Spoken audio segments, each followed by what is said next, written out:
Li Toako aku ikut menyesal sekali atas malapetaka yang menimpa dirimu. Li Seng atau Hong San Wesio itu bangkit berdiri, tersenyum dan merangkap kedua tangan depan dada. Omi Tohut, kehendak Tuhan tak mungkin dapat dielakkan. Yang sudah lewat tidak baik untuk dibicarakan. Batin harus kosong dari segala kenangan, karena kenangan hanya mendatangkan kekeruhan. Semoga Tian memberkahi kita semua. Hong San Wesio tinggal selama 3 hari di rumah adik kandungnya, dan kehadirannya selama 3 hari itu amat membahagiakan hati keluarga itu. Dia memberitahu pula di mana dia menjadi Wesio kepala dari sebuah kuil dekat kota raja. Setelah lewat 3 hari, dia pun berpamit untuk melanjutkan perjalanan, dan dia meninggalkan dusun itu diantar oleh Han Ho, Chiao Si dan Tian Xin sampai ke pinggir dusun. 2 tahun telah lewat lagi dan kini Tian Xin telah berusia 10 tahun. Semakin besar, anak ini menjadi semakin mengerti keadaan, dan seringkali dia bertanya kepada ayah dan ibunya, mengapa dia tidak diajak menghadap nenek-neneknya. Kata ibu, nenek masih hidup, baik ibu dari ibu maupun ibu dari ayah. Kenapa aku tidak boleh bertemu dengan nenekku? Kenapa pula aku tidak boleh bertemu dengan keluarga ayah dan ibu? Mendengar puteranya merengek itu, Cheng Han Ho tak dapat menahan lagi hatinya. Selama ini, dia sudah menahan-nahan keinginannya untuk pergi mengunjungi ibu kandungnya. Dia merasa rindu sekali kepada ibunya itu, dan ingin melihat bagaimana keadaan ibunya. Maka dia lalu mengajak istrinya untuk pergi berkunjung kepada Ratu Hamila, ibu kandungnya. Akan tetapi, bukankah kita sudah mengambil keputusan untuk tidak berhubungan lagi dengan keluarga kita, dan hidup menyendiri di sini? Han Ho menarik napas panjang. Memang benar, istriku, dan betapapun rinduku kepada ibuku, aku kiranya masih akan dapat bertahan. Akan tetapi kita harus kasihan kepada anak kita. Dan betapa akan senangnya dia bertemu dengan ibuku. Juga betapa akan bahagianya hati ibu kalau melihat cucunya. Chiao Si mengerutkan alisnya. Tapi, mendiang Yoxian, istriku, aku percaya akan ramalan itu kalau kita pergi ke kota raja, di mana banyak orang memusuhiku. Akan tetapi kalau mengunjungi ibu kandungku di utara, apakah bahayanya? Pula, ibuku sangat sayang kepadaku, dan mempunyai kekuasaan besar di sana. Bahkan Raja Sabutai sendiri tidak berani bertindak sembarangan. Maka siapakah yang akan berani mengganggu kita? Biarpun merasa ragu, namun melihat suaminya kelihatan begitu rindu kepada ibu kandungnya, dan melihat pula Tian Xin yang sudah mendengar akan maksud kepergian itu menjadi sangat gembira. Akhirnya Chiao Si mengalah dan menyetujui. Bukan main gembiranya Han Ho memperoleh persetujuan istrinya.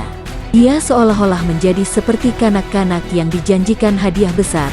Demikian girangnya sehingga berhari-hari dalam persiapan itu, dia nampak luar biasa gembiranya. Demikian pun Tian Xin yang terbawa oleh kegembiraan ayahnya, kelihatan penuh semangat. Melihat keadaan suami dan putranya ini, tentu saja Chiao Si menjadi semakin tidak tega dan demikianlah. Pada suatu hari mereka bertiga berangkat menuju ke utara. Mereka tidak mau mengambil jalan melalui lembah naga. Pertama karena hal itu akan makan waktu lebih lama, dan jaraknya menjadi lebih jauh. Juga terutama sekali karena suami istri itu tidak mau mendekati lagi lembah naga, tempat yang hanya akan menimbulkan kenangan pahit saja bagi mereka. Mereka langsung menuju ke kerajaan kecil yang dikuasai ayah tirinya, yang sering berpindah tempat dan kini berada di sebelah timur Huhehot. Setelah melakukan perjalanan yang cukup jauh dan amat menarik bagi Tian Xin, tanpa ada halangan sesuatu berkat kepandaian suami istri itu, biarpun Han Ho kini tidaklah sehebat dulu, mereka tibalah di kerajaan kecil itu, yang lebih tepat merupakan sekelompok besar suku-suku campuran di utara yang dulu dipimpin oleh Raja Sabutai yang terkenal perkasa.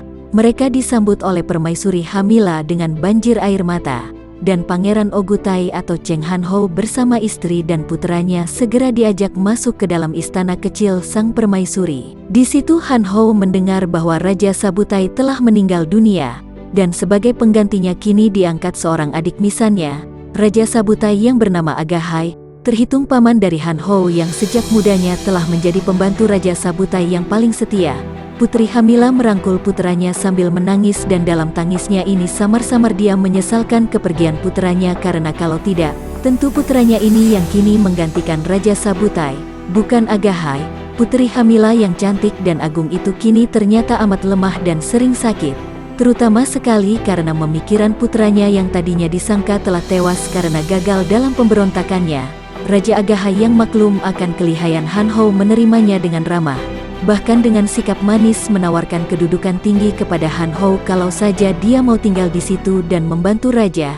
Kami membutuhkan bantuanmu, Pangeran, antara lain raja ini berkata, karena kita harus dapat menundukkan kembali suku-suku dan kelompok-kelompok kecil di utara sebelum mereka itu dikuasai oleh suku Mongol. Kita harus menjadi bangsa yang besar dan mengembalikan kejayaan mendiang ayahmu. Akan tetapi Han Ho menghaturkan terima kasih dan tidak menerima penawaran ini, karena dia sudah berjanji kepada istrinya bahwa mereka datang itu hanya untuk menengok Putri Hamila, dan sama sekali tidak akan mencampuri urusan kerajaan lagi. Han Ho dan istrinya tinggal di tempat itu selama hampir sebulan. Kemudian mereka berpamit dan diantar oleh tangisan Putri Hamila. Mereka meninggalkan kerajaan kecil itu dengan membawa bekal yang diberikan oleh Raja Agahai. Bahkan mereka diberi 3 ekor kuda yang amat baik untuk melakukan perjalanan pulang. Perjalanan itu amat berkesan dalam hati Tian Xin dan diam-diam dia merasa bangga dapat melihat sendiri bahwa ayahnya adalah seorang pangeran, bahwa dia adalah keturunan darah bangsawan, tidak seperti anak-anak dalam dusunnya, akan tetapi terpengaruh oleh pendidikan ayah bundanya. Kebanggaan ini hanya disimpannya di dalam hati saja sehingga pada lahirnya, anak ini tidak menyombongkan keadaan keturunannya. Xiaoxi merasa girang sekali melihat bahwa suaminya sudah benar-benar insyaf dan sudah benar-benar tidak mempunyai ambisi lagi seperti dulu. Hal ini dapat dibuktikannya dengan sikap suaminya ketika diminta oleh Raja Agahai untuk tinggal di sana dan membantu raja itu. Akan tetapi, nyonya muda ini dan sekeluarganya sama sekali tidak tahu bahwa ada bahaya besar yang mengancam mereka dan sedang diatur oleh orang-orang yang tidak suka kepada mereka. Tanpa mereka sangka sama sekali, Raja Agahai merasa khawatir sekali melihat munculnya Han Ho. Tadinya dia sendiri mengira bahwa pangeran itu telah tewas ketika gagal dalam pemberontakannya di Lembah Naga. Tahu-tahu pangeran itu muncul dan dia maklum betapa lihainya keponakannya itu, apalagi melihat sikap Putri Hamila yang agaknya ingin sekali melihat putranya itu menggantikan kedudukan raja. Maka, diam-diam raja ini mengatur rencananya untuk melenyapkan bahaya bagi kedudukannya ini. Dia amat khawatir kalau Pangeran Ogutai akan merebut kedudukannya, maka sebelum pangeran itu bergerak, dia harus bergerak lebih dulu. Beginilah kalau orang sudah terikat kepada sesuatu yang dianggap merupakan sumber kenikmatan dan kesenangan hidupnya, selalu merasa khawatir dan berprasangka terhadap orang lain, khawatir kalau kedudukannya itu akan lenyap, dan dipertahankannya sesuatu itu. Kalau perlu tidak segan-segan dia membinasakan orang lain yang dianggap sebagai penghalang. Dari sinilah timbulnya segala perbuatan kejam dan jahat. Raja Agahai mengirim berita kepada Kaisar Beng Tiao bahwa Pangeran Cheng Han Ho yang hendak memberontak itu masih hidup dan memberitahukan tempat sembunyinya. Bahkan kemudian bersekutu dengan Kaisar untuk sama-sama mengirimkan orang-orang pandai dan pasukan untuk menangkap atau membinasakan pemberontak yang berbahaya itu. Demikianlah, kurang lebih 3 bulan kemudian semenjak Han Ho dan anak istrinya mengunjungi Putri Hamila. Pada suatu hari di dusun lereng bukit itu nampak ada 2 orang kakek mendaki lereng dan memandang ke kanan kiri ke arah rumah para penduduk dusun. Kedatangan 2 orang itu menarik perhatian karena memang dusun itu agak terpencil dan jarang dikunjungi orang luar. Akan tetapi, karena kakek yang usianya kurang lebih 60 tahun itu kelihatan juga tidak luar biasa, maka para penghuni dusun tidak menaruh perhatian. Akhirnya 2 orang kakek itu memasuki sebuah warung. Satu-satunya warung makanan yang terdapat di dusun itu. Pemilik warung dengan sikap hormat mempersilakan mereka duduk. Mereka duduk dan melepaskan topi lebar yang dipakai melindungi kepala dari terik matahari siang itu, dan mereka menggunakan topi itu untuk mengipasi leher sambil membuka kancing baju bagian atas. Hari itu memang agak panas, apalagi kalau orang melakukan perjalanan mendaki bukit itu. Mereka memesan arak dingin sambil menghidangkan arak kasar. Pemilik warung itu bertanya, agaknya Jiwi baru datang dari tempat jauh. 2 orang kakek itu saling pandang dan bersikap tak acuh. Seorang di antara mereka bertubuh tinggi kurus, berjenggot panjang dan sepasang matanya agak juling, membuat wajah itu nampak lucu akan tetapi juga menyeramkan. Sungguh pun dia bersikap lemah lembut, sikap yang nampak dibuat-buat karena sepasang mata yang juling itu bergerak liar dan sama sekali tidak lembut sinarnya. Adapun kakek kedua yang usianya sebaya, bertubuh tinggi besar dan suaranya besar lantang, nampak kokoh kuat. Biarpun dia berusaha menutupi keadaannya itu dengan pakaian longgar dan sikap yang lemah lembut, Kami memang telah melakukan perjalanan jauh, jawab si mata juling. Pada saat itu, seorang anak laki-laki berusia 10 tahun memasuki warung. Melihat anak ini, pemilik warung tersenyum dan menyambutnya dengan ramah. Tianxin, sepagi ini kau sudah datang ke sini, tegurnya ramah. Anak itu memang Tianxin adanya, putra Han Hou dan Chiao Xi. Semua orang dusun mengenalnya dan sayang kepadanya. Biarpun anak ini tahu benar bahwa dia masih keturunan kaisar dan raja, dan bahwa orang-orang dusun itu tidak berhak memanggil namanya saja seperti itu.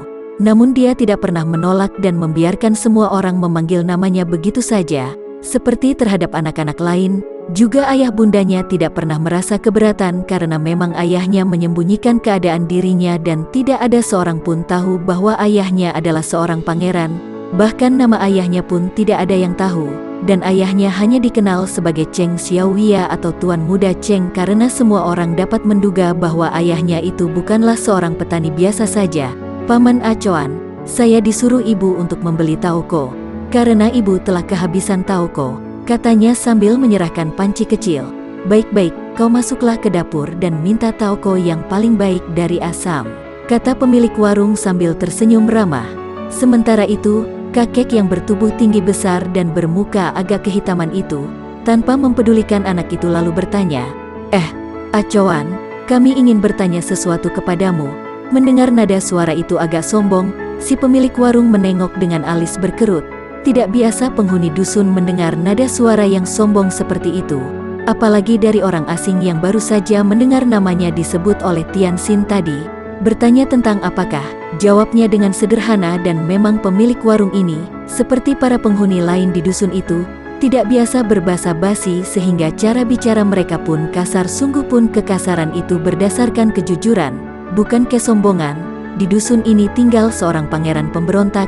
Di manakah rumahnya? Pemilik warung itu terkejut sekali, akan tetapi juga terheran-heran.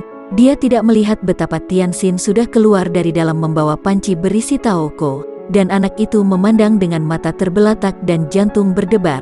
Siapa lagi kalau bukan ayahnya yang dimaksudkan orang itu? Hanya ayahnya lah pangeran di dusun itu. Akan tetapi mengapa disebut pemberontak? Acoan, demi keselamatanmu, kau berterus terang sajalah. Di mana rumah pangeran pemberontak itu?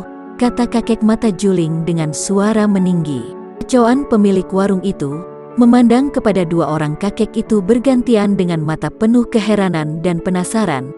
Apakah Jiwi sudah gila? Tanyanya dengan marah. Dalam dusun kami ini, mana ada seorang pangeran pemberontak pula, yang ada hanyalah petani-petani yang bersih dan jujur. Harap Jiwi tidak mengada-ada yang bukan-bukan. Tiba-tiba si mata juling, yang kelihatan lemah lembut itu, menggebrak meja, krak, ujung meja segi empat itu terbuat dari papan tebal, pecah dan patah terkena hantaman telapak tangannya. Kemudian sekali bergerak, si mata juling itu sudah meloncat dari atas bangkunya, dan di lain saat, dia telah mencengkeram punggung baju pemilik warung itu, dan mengangkatnya ke atas. Matanya yang juling itu melotot dan menjadi makin juling. Kau berani mengatakan kami gila? Tukang warung dusun, jaga hati-hati mulutmu, atau ingin kuhancurkan seperti ujung meja itu. Si mata juling mengancam, dan tukang warung itu tentu saja menjadi ketakutan. Mula-mula dia hendak melawan, akan tetapi ketika dia tahu betapa tubuhnya tak mampu bergerak dan cengkeraman itu kuat sekali, maklumlah dia bahwa dia berada dalam cengkeraman seorang yang amat lihai. Maafkan saya, katanya gugup. Katakan dulu di mana pangeran itu tinggal, baru aku akan memaafkan kamu, si mata juling berkata dengan suara penuh ancaman. Tianxin sudah menerjang ke depan, memukul ke arah perut si mata juling itu. Si mata juling terkejut bukan main karena pukulan itu tak boleh dipandang ringan, melainkan pukulan yang cukup keras dan mungkin saja dapat mendatangkan rasa nyeri. Kalau tidak, luka dalam, maka dia pun cepat melepaskan tubuh Acoan dan menangkis pukulan anak itu. Dup, tubuh Tianxin terdorong ke samping. Akan tetapi kakek bermata juling itu terkejut karena dia merasa lengannya tergetar. Tanda bahwa pukulan bocah itu mengandung tenaga dalam. Bocah setan, siapa kau? Bentaknya. Manusia kejam, sembarangan memukuli orang yang tidak bersalah. Tianxin berkata, wajahnya yang tampan itu berubah merah. Matanya yang bening indah itu bersinar-sinar. Pangeran, yang kalian tanyakan itu adalah ayahku. Kalian mau apa? Dua orang kakek itu saling pandang, dan nampak girang. juga terkejut. Anak itu masih kecil, paling banyak 10 tahun usianya, dan tubuhnya sedang, bahkan agak kurus. Kulit mukanya halus, seperti kulit muka anak perempuan, nampaknya lemah lembut dan tidak mempunyai tenaga. Akan tetapi, pukulannya tadi mengandung hawa sinkang. Siapakah dua orang kakek itu? Mereka itu adalah dua orang perwira tinggi yang bertugas jaga di perbatasan. Mereka menerima tugas dari pasukan yang datang dari kota raja dan dipimpin oleh dua orang kakek sakti untuk pergi menyelidiki dusun, tempat tinggal pangeran pemberontak Cheng Han Ho. Maka berangkatlah dua orang perwira tinggi itu, menyamar dengan pakaian biasa. Mereka adalah tentara-tentara yang kasar dan sudah biasa melakukan perbuatan sewenang-wenang, mengandalkan kekuasaan mereka untuk menindas rakyat, dan mereka berdua itu agaknya belum mengenal siapa adanya pangeran Cheng Han Ho yang mereka hendak selidiki itu. Maka mereka bersikap sombong dan ceroboh sekali. Di dusun itu mereka bersikap kasar, karena mereka memandang rendah kepada pangeran yang katanya pemberontak itu. Kini mendengar pengakuan Tianxin bahwa pangeran yang dicari-cari itu adalah ayah dari anak ini, tentu saja mereka girang dan juga kaget.